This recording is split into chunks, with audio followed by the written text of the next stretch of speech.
So this is the first type of impingement in liquid device, that is the bead bubbler device. ये सबसे oldest device है for air sampling. ठीक है, device किसने develop किया है? क्लूवेयर एंड विसेर इन 1650. 1650 मतलब इतना पुराना है ये. ठीक है, it consist of an 250 ml suction pump. 250 ml का सक्शन पंप है. The flask is connected to flow meter by a thick rubber tube. एक थिक रबर ट्यूब से कनेक्ट किया जाता है ये फ्लास्क. डायग्राम में देख लो, थिक रबर ट्यूब भी है यहाँ पर.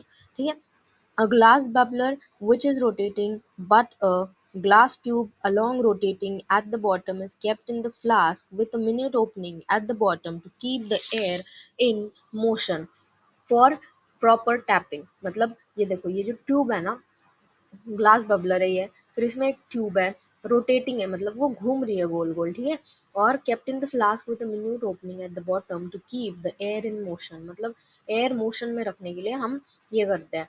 फिर ग्लास बीड्स, इसमें ग्लास बीड्स है जो कि 5 mm साइज के हैं. ग्लास बीड्स रखे हुए हैं. ठीक है, the flask contains the known volume of sterile liquid medium.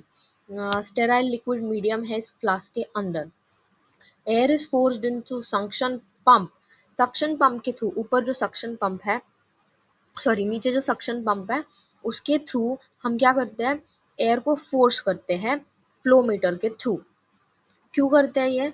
ताकि उसकी मूवमेंट अच्छे से हो.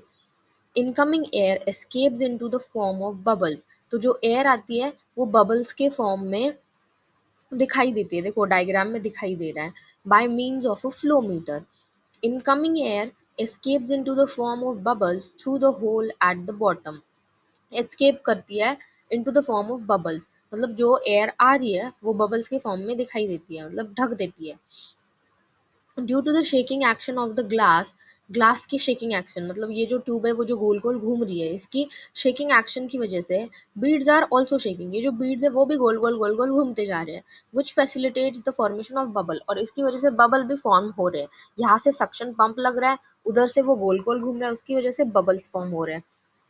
ठीक है, 10 micro organisms in the air depend on the air coming. जो माइक्रो ऑर्गेनिजम्स होते हैं, जो एयर आ रही है उस पर डिपेंड करेंगे. And are trapped in the broth, तो ब्रॉथ में ट्रैप हो जाएंगे, जो भी ब्रॉथ है उसके अंदर.